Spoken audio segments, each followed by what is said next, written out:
আসসালামু আলাইকুম। আজকে আমরা ময়মনসিংহ বোর্ড ২০২৩ এর ওয়ার্ডস এন্ড পেজটা সমাধান করব। পূর্বে আমরা প্রায় সবগুলা বোর্ড ২০২৩ এর সবগুলা বোর্ড আমরা সমাধান করেছি। সেই বোর্ড সেই ক্লাসগুলা তোমরা দেখে আসতে পারো। এবং ওয়ার্ডস এন্ড পেজ প্র্যাকটিস করার পূর্বে এবং ওয়ার্ডস এন্ড পেজের উপর একটা মেইন ক্লাস নেওয়া হয়েছে। সেই ক্লাসটা দেখার পরে যে ওয়ার্ডস এন্ড পেজগুলো তুমি এই প্র্যাকটিসগুলো দেখো, এগুলা সমাধান করতে তোমার ক্ষেত্রে সবচেয়ে বেশি উপকার হবে। তাহলে পূর্বে কি করবা? মেইন ক্লাসটা দেখবা। মেইন ক্লাসটা কোথায় দেওয়া আছে? দেখবা ডেসক্রিপশন লিস্টে মেইন ক্লাসটা দেওয়া আছে। সেই ক্লাসটা প্রথমে দেখে নিবা। তাহলে ওয়ার্ডস এন্ড পেজ সমাধান করার পূর্বে আমরা ওয়ার্ডস এন্ড পেজগুলো একটু দেখে নিই এবং কোথায় কিভাবে ব্যবহৃত হয় সেগুলো সম্পর্কে একটু প্রাথমিক ধারণা আমরা জেনে নিই। যেমন হোয়াটস ডট ডট লাইক কেমন অর্থে ব্যবহৃত হয়? হোয়াটস ডট ডট লাইক কেমন অর্থে ব্যবহৃত হয়? চিনব কিভাবে? বাক্যে দুটা গ্যাপ ফিল থাকবে এবং শেষে প্রশ্নবোধক চিহ্ন থাকবে।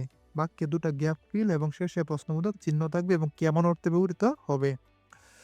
দিয়ার কোনো কিছু আছে বা নাই অর্থে দিয়ার ব্যবহৃত হয়। যদি কোনো বাক্যে নির্দিষ্ট সাবজেক্ট না থাকে তাহলে কি ইট এবং দিয়ার এবং ইট আনতে হয়। তাহলে দিয়ার কোনো কিছু আছে বা নাই অর্থে ব্যবহৃত হয়। হ্যাভ টু, হ্যাভ টু মানে কি? একটা মডাল ভার্ব। হ্যাভ টুর পরে কি বাধ্যবাধকতা বোঝাবে। হ্যাভ টু মানে কি বোঝায়? বাধ্যবাধকতা বোঝায়। হ্যাভ টুর পরে কি থাকবে? ভার্বের বেস ফর্ম থাকবে। লেট অ্যালোন মানে কল্পনা করা যায় না। তো দূরের কথা মানে তুলনামূলক বিশাল পার্থক্য বোঝাবে। চিনার উপায় বাক্যটা সবসময় নেগেটিভ থাকবে। হ্যাড বেটার উচিত অর্থ বোঝাবে কি থাকবে? বাক্যের উচিত অর্থে বোঝাবে এবং বাক্যের মানে গ্যাপ ফিলের পরে ভার্বের বেস ফর্ম থাকবে। উচিত অর্থ বোঝাবে এবং গ্যাপ ফিলের পরে ভার্বের বেস ফর্ম থাকবে। What does look like, what does look like মানে কোনো কিছু দেখতে কেমন। হোয়াটস ডট ডট লাইক হচ্ছে কেমন অর্থে, আর হোয়াট ডাস লুক লাইক মানে দেখতে কেমন অর্থে ব্যবহৃত হয়। চিনব কিভাবে? দুটা গ্যাপ ফিল থাকবে বাক্যের মাধ্যমে, শেষে প্রশ্নবোধক চিহ্ন থাকবে। ওয়াজ বোর্ন জন্মগ্রহণ করা অর্থে ব্যবহৃত হয়। চিনব কিভাবে? ব্যক্তির নাম থাকবে। ব্যক্তির নাম, স্থানের নাম অথবা সাল উল্লেখ থাকে। অ্যাজ সুন এজ শীঘ্রই অর্থ বোঝাবে। অ্যাজ সুন এজ চিনব কিভাবে? বাক্যটা কি অর্থে? শীঘ্রই অর্থে বোঝাবে। ইট ইন্ট্রোডাক্টরি ইট, ইটের পরে ইজ, যদি ইটের পরে ইজ, ইটের পরে সিমস, ইটের পরে এপিয়ার্স অথবা কোনো সিঙ্গুলার ভার্ব বসে। ওড রেদার চিনব কিভাবে? যদি গ্যাপ ফিলের পরে দেন থাকে তাহলে আনসার হবে ওড রেদার, বরং ভালো অর্থে ব্যবহৃত হয়। তাহলে প্রথম সেন্টেন্সটা যদি আমরা দেখি, this kids are fun loving. This kids are fun loving মানে কিডস মানে বালকগুলা, কিন্তু বাচ্চাগুলা খুব আনন্দ আমেজ করতে ভালোবাসে। They dash play than study, কি গ্যাপ ফিলের দেন আছে না? যদি গ্যাপ ফিলের পরে দেন থাকে তাহলে আনসার হয় কি? আনসার হয় ওড রাদার। যদি গ্যাপ ফিলের পরে দেন থাকে আনসার একটাই হয় ওড রাদার।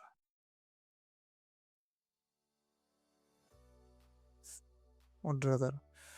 তাহলে আমরা কিভাবে এখানে ওড রাদার ব্যবহার করলাম? গ্যাপ ফিলের পর যেহেতু দেন আছে, ঠিক সেই কারণে আমরা এখানে ওড রাদার ব্যবহার করলাম। তাহলে they would rather play than study, পড়াশোনা থেকে তাদের কি খেলাধুলাটা তাদের কাছে অধিক পছন্দনীয়, যেহেতু তারা কি এমনিতেই তারা খুব আনন্দ আমেজ করতে ভালোবাসে। She is very irresponsible person. She is very irresponsible person মানে দায়িত্ব জ্ঞানহীন মানুষ। দায়িত্ব জ্ঞানহীন মানুষ মানে you can not trust her, তুমি তাকে বিশ্বাস করতে পারো না। উইথ ইউর ডগ, তোমার কুকুরটা দিয়ে কি মানে তোমার কুকুরটাই দিয়ে তাকে তুমি বিশ্বাস করতে পারো না। Let alone with her child, let alone with her child, তার সন্তানটা দিয়ে তো দূরের কথা, আমার কুকুরটা দিয়ে বিশ্বাস করতে পারে না, তার সন্তানটা দিয়ে বিশ্বাস করা তো দূরের কথা। আচ্ছা, কি এখানে পার্থক্য? যদি বাক্যটা কি থাকে? নেগেটিভ থাকে। যদি বাক্যটা নেগেটিভ থাকে তাহলে আনসার হয় লেট এলোন। যদি বাক্যটা নেগেটিভ থাকে, পূর্বের বাক্যটা নেগেটিভ থাকে, পার্থক্য বুঝে, তাহলে আনসার হয় লেট এলোন।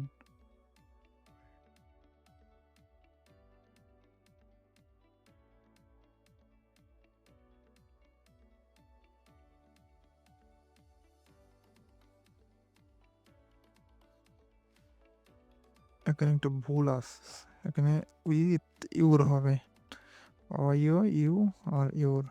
আচ্ছা, একটু বুঝা ট্রাই করো। বলছে you can not trust her, তুমি তাকে বিশ্বাস করতে পারো না। উইথ ইউর ডগস মানে তোমার কুকুরটা দিয়ে তাকে বিশ্বাস করতে পারো না। উইথ ইউর চাইল্ড, তোমার সন্তান দিয়ে বিশ্বাস করা তো দূরের কথা। তার তুলনামূলক যদি পার্থক্য বোঝায় এবং বাক্যের শুরুটা কি থাকে? নেগেটিভ থাকে, তাহলে আনসার কি হয়? আনসার হয় let alone. Dash your new office look like. আচ্ছা, এখানে কি বলতেছে? তোমার নতুন অফিসটা দেখতে কেমন? তোমার নতুন অফিসটা দেখতে কেমন? যদি বাক্যে কি থাকে? দুটা গ্যাপ ফিল থাকে। যদি বাক্যে দুটা গ্যাপ ফিল থাকে তা আনসার কি হয় আর কেমন উঠতে হয় হোয়াটস dot dot like.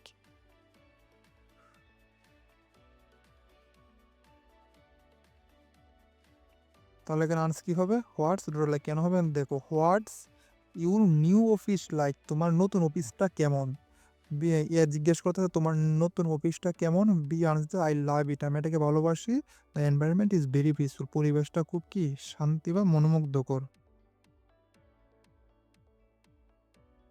The show রিজিউমড, the show মানে শোটা পুনরায় চালু হবে কখন the power supply was restart, মানে বিদ্যুৎ আসার সাথে সাথে কি হবে নতুন করে আবার শোটা চালু হবে। মানে তৎক্ষণাৎ না, যদি বাক্যে কি তৎক্ষণাৎ তৎক্ষণাৎ উঠতে বোঝায় শীঘ্রই উঠতে বোঝায় তাহলে আনসার হয় yes soon S.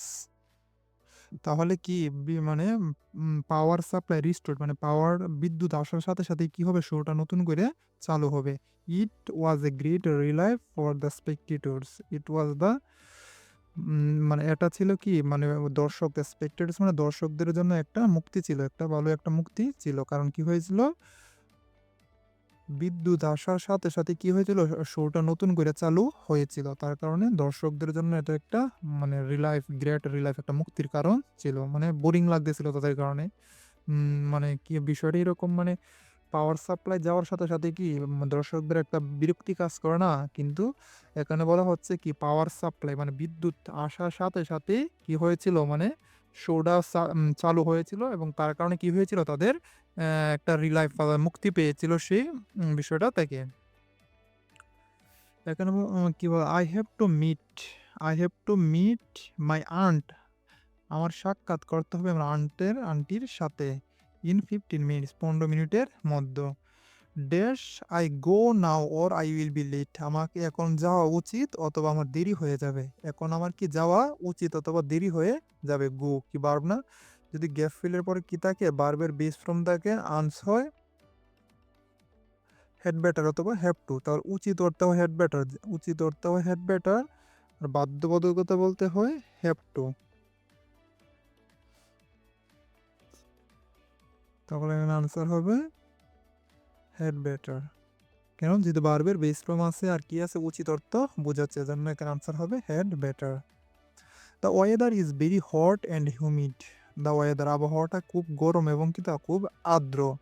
It is it is expected that it will rain in this evening, মানে আবহাওয়াটা দেখে কেমন হচ্ছে কি সন্ধ্যাবেলায় সন্ধ্যাবেলায় কি বৃষ্টি হবে মানে আবহাওয়াটা দেখে মনে হচ্ছে ইভিনিং সন্ধ্যাবেলায় বৃষ্টি হবে। তো যদি বাক্যে ইজ থাকে, যদি গ্যাপ ফিলে পর ইজ থাকে আনসার হয় ইট, ইট ইজ।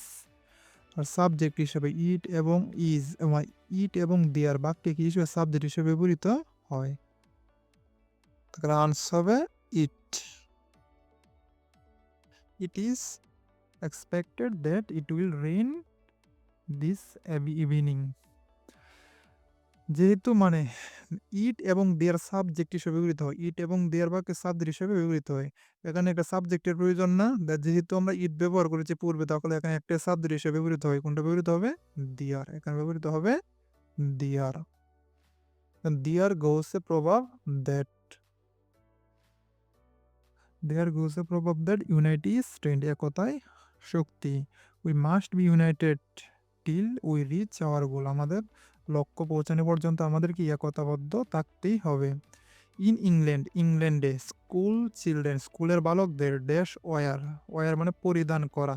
যদি গ্যাপ ফিলে পরে কি থাকে ভার্বের বেস ফর্ম থাকে তাহলে আনসার হ্যাভ টু অথবা হেড বেটার। যেহেতু পূর্বে আমরা হ্যাভ টু ব্যবহার করেছি এখন আনসার হবে না হেড বেটার, পূর্বে ব্যবহার করেছি এখন আনসার হবে হ্যাভ টু। উচিত অর্থে হেড বেটার ব্যবহৃত হয় আর বাধ্যবাধকতা বুঝাইতে হ্যাভ টু ব্যবহৃত হয়। অর্থটা একটু খেয়াল করতে হবে। ইংল্যান্ডে স্কুল চিলড্রেন মানে স্কুলের বালকদের হ্যাভ টু ওয়ার ইউনিফর্মস, অবশ্যই কিনা স্কুলের নির্দিষ্ট পোশাক থাকে না, নির্দিষ্ট একটা পোশাক কিতা ইউনিফর্ম পরতেই হয় স্কুলের বালকদের। হোয়াট এভার বাংলাদেশে কি একই অবস্থা। শেক্সপিয়ার ওয়াজ বোর্ন, যেহেতু কি থাকে বাক্য যদি ব্যক্তির নাম থাকে তাহলে আনসার ওয়াজ বোর্ন জন্মগ্রহণ করা অর্থে। তাহলে এখানে হচ্ছে শেক্সপিয়ার ওয়াজ বোর্ন। শেক্সপিয়ার জন্মগ্রহণ করেন অ্যান্ড রেইজড বেড়ে ওঠেন কোথায়? স্টার্টফোর্ড আপন এবং ইংল্যান্ড। আচ্ছা, এটা একটা জায়গার নাম, ইংল্যান্ডের একটা জায়গার নাম স্টার্টফোর্ড আপন এবং সেখানে কি করেন? শেক্সপিয়ার জন্মগ্রহণ করেন এবং সেখানে বেড়ে ওঠেন। যেহেতু ব্যক্তির নাম পেয়েছি সেজন্য আমরা ওয়াজ গুণ ব্যবহার করেছি। আরেকটা আছে কি হোয়াট ডাজ লুক লাইক, যেহেতু একটা আছে শেষে কি এটাই ব্যবহৃত হবে। দেখতে কোনো কিছু দেখতে বা কেমন, কোনো কিছু দেখতে কেমন অর্থে হোয়াট ডাজ লুক লাইক ব্যবহৃত হয়, আর কেমন অর্থে হোয়াটস লাইক ব্যবহৃত হয়।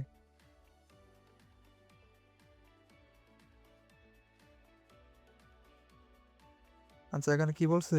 সোন dad what does the Arctic fox look like, Arctic fox look like, Arctic fox দেখতে কেমন? Father I have no idea, এই সম্পর্কে কোনো আমার আইডিয়া নেই, but you can always Google the term and find out, মানে তোমার যদি এই সম্পর্কে ধারণা থাকে তুমি গুগল থেকে একটা বিষয় এই সম্পর্কে তুমি জেনে নিতে পারো।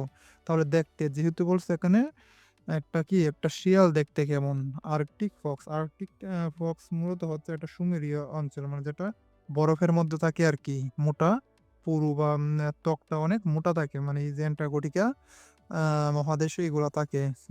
যেহেতু দেখতে কোনো কিছু দেখতে কেমন অর্থে হোয়াট ডাজ লুক লাইক আর কি দুটা গ্যাপ ফিল থাকে এবং শেষে থাকে প্রশ্নবোধক চিহ্ন। হোয়াট ডাজ লুক লাইক আর হোয়াটস লাইক এটা একটু খেয়াল করবা। হোয়াটস লাইক এবং হোয়াট ডাজ লুক লাইক এটা একটু খেয়াল করবা। এখানে দেখছো ওই যে অফিস দেখতে মানে অফিসটা কেমন, তোমার অফিসটা কেমন, কেমন অর্থে হয়েছে হোয়াটস লাইক, আর দেখতে কেমন, কোনো কিছু দেখতে কেমন হচ্ছে হোয়াট ডাজ লুক লাইক। তাহলে 2023-এর আমরা সমস্ত বোর্ডগুলো সমাধান করেছি। আজকে ময়মনসিংহ বোর্ডের সর্বশেষ ছিল, এটা সমাধান করেছি। তোমরা সব ক্লাসগুলো দেখতে পারো এবং প্রথমে কি করবা? প্রথমে মেইন ক্লাসটা